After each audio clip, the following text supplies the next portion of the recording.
Bharat Tiwari encounter पर लगातार सवाल उठ रहे हैं। बिलौटी गांव से लेकर के पटना तक हर तरफ चर्चा के केंद्र में यह एनकाउंटर है, लेकिन इसमें रोज कुछ ना कुछ नया घटनाक्रम जुड़ जाता है, बदल जाता है। इस बार सबसे ज्यादा चर्चा यह हो रही है कि जो 9 तारीख से आमरण अनशन पर बैठने वाली थी भरत भूषण तिवारी की माताजी आशा देवी, अचानक उन्होंने ये कार्यक्रम स्थगित क्यों कर दिया? क्या वाकई वो बीमार हैं या फिर उन पर कोई दबाव है? ये दबाव कौन डाल रहा है? और जो न्यायिक जांच चल रही है, तो उस आयोग ने जो है 6 जो गवाह हैं उनको समन दिया है, अपने पास बुलाया है। इसमें से 4 तो भरत भूषण तिवारी के परिवार वाले हैं और 2 जवनिया गांव जो जिनके लिए लड़ रहे थे भरत भूषण तिवारी, उनके गवाह हैं। तो आखिरकार इन सब के पीछे क्या एक सोची समझी रणनीति काम कर रही है? क्या वाकई आशा देवी बीमार हैं? और क्या न्यायिक जांच आयोग जो है वो बहुत जल्दी से फैसला सुनाना चाहती है? आखिरकार क्या चीजें चल रही है पर्दे के पीछे, यानी कि अंदर की बात क्या है? सब कुछ जानेंगे आज के इस अंदर की बात में। नमस्कार, मैं हूं डॉक्टर सुरजीत सिंह और आप देख रहे हैं YBN बिहार झारखंड। तो जी हां, भरत भूषण तिवारी की माताजी आशा देवी ने ऐलान किया था कि अगर उन्हें समय रहते इंसाफ नहीं मिला तो वो 9 तारीख से अपने घर के बाहर ही आमरण अनशन शुरू कर देंगी। पूरी तैयारी हो गई। आरा सिविल कोर्ट में जाकर के वो अपना बयान भी दर्ज कराती है। वहां भी जज को बहुत सारी ऐसी बातें बताती हैं जिसका खुलासा अभी तक नहीं हुआ था।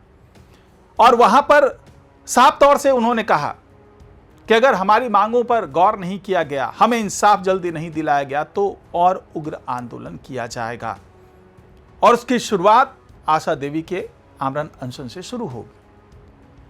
तो जब ये इस तरह की बातें हो रही थी, हालांकि उनसे कई पक्षों ने कहा भी, रिक्वेस्ट भी किया कि थोड़ा समय दे दीजिए, जांच प्रक्रिया चल रही है, जब तक वो रिपोर्ट ना आ जाए तब तक आप कोई बड़ा फैसला मत कीजिए। हालांकि वो मानी नहीं और ये तय हो गया कि भाई 9 तारीख से आमरण अनशन शुरू होगा। लेकिन अचानक रातों रात ऐसा क्या हुआ कि वो बीमार हो जाती हैं? अपने बेटे की मौत से लगातार खुद को संभालने वाली मजबूत महिला अचानक बीमार हो जाती है और यह ऐलान कर दिया जाता है कि 20 जुलाई तक कोई इस तरह से आमरण अनशन शुरू नहीं होगा। यानी यह पहले से तय है कि 20 जुलाई तक ये बीमार रहेंगे। अब यहां पर कई सवाल खड़े हो रहे हैं कि अचानक ऐसी क्या बीमारी हो गई कि 10 दिन से ज्यादा समय उनको ठीक होने में लगेगा। ये वही मजबूत महिला हैं जो हर चुनौती का जमकर डटकर सामना कर रही हैं। अचानक क्या हुआ? इस पर कई तरह के कयास लगाए जा रहे हैं। हालांकि आधिकारिक पुष्टि किसी कयास की नहीं है, लेकिन कयास ये भी है कि आशा देवी को यह विश्वास दिलाया गया है कि बहुत जल्दी इंसाफ मिलेगा और तब तक आप कानून व्यवस्था, शांति व्यवस्था को बनाए रखिए। अगर आप 9 तारीख से आमरण अनशन पर जाती हैं तो बहुत जल्दी कुछ फैसला तो आने वाला नहीं है और आपकी अगर तबीयत खराब हो गई तो ये आंदोलन एक दूसरे रूप में बदल सकता है। तो सरकार की तरफ से जो है रिक्वेस्ट भी किया गया, ऐसा कहा जा रहा है। कोई आधिकारिक पुष्टि नहीं है। और साथ ही एक पक्ष ऐसा भी है जो ये भी कह रहा है कि उन पे दबाव डाला गया कि इस तरह की हरकतें मत कीजिए, क्योंकि इससे पहले भी जो SP राज आए थे उनके घर पे, तो उनके बारे में आशा देवी ने कहा था। आशा देवी के जो दूसरे बेटे हैं भरत भूषण तिवारी के भाई जो हैं चंदन तिवारी, उन्होंने भी कहा था कि उन पर इन्होंने दबाव डाला कि भाई ये सब ड्रामा नौटंकी बंद कीजिए।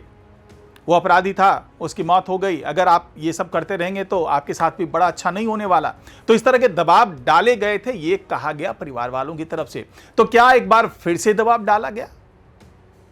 क्योंकि तमाम सवाल उठ रहे हैं कि जो महिला अपने जवान बेटे का एनकाउंटर होने के बाद से मजबूती के साथ खड़ी थी, हर सवाल का जवाब मांग रही थी, निष्पक्ष जांच की बात कर रही थी, इंसाफ की बात कर रही थी, अचानक वो बीमार कैसे हो गई? और बीमारी इतनी बड़ी कैसे हो गई कि अभी से ऐलान कर दिया गया कि 20 जुलाई तक कोई भी आंदोलन नहीं होगा।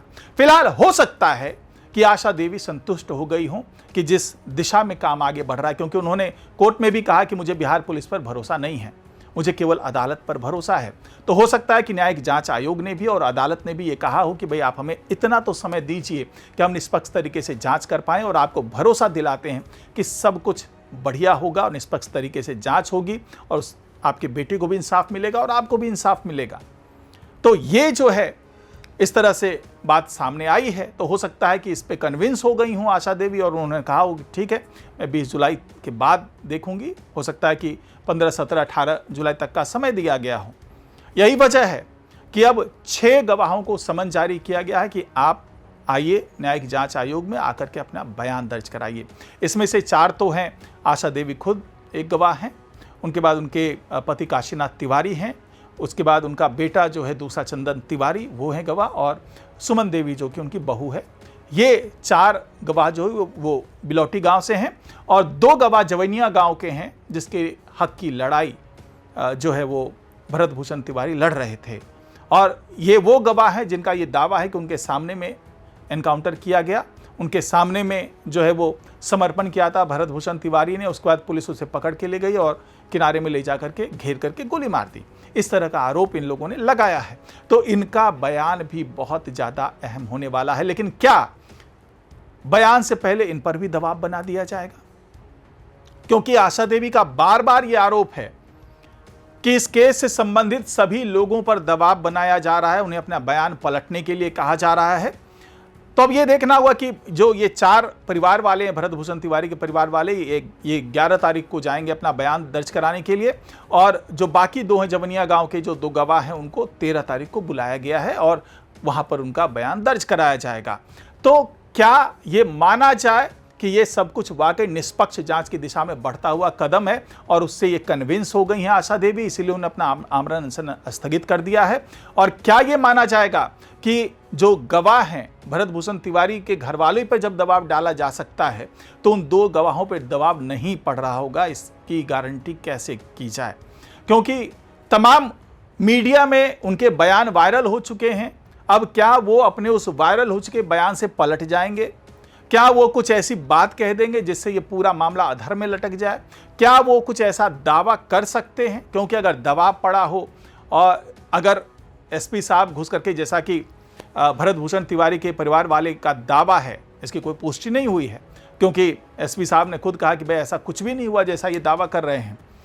लेकिन जिस तरह से दावा कर रहे हैं भरत भूषण तिवारी के परिवार वाले, तो अगर उनके घर में घुस करके एसपी राज जो हैं वो इस तरीके से दबाव डाल सकते हैं, तो उन 2 लोगों पे दबाव क्यों नहीं डाला जा सकता? या वहां पर जो भी प्रत्यक्षदर्शी हैं, जो भी गवाह हैं, उन पर दबाव क्यों नहीं बनाया जा सकता?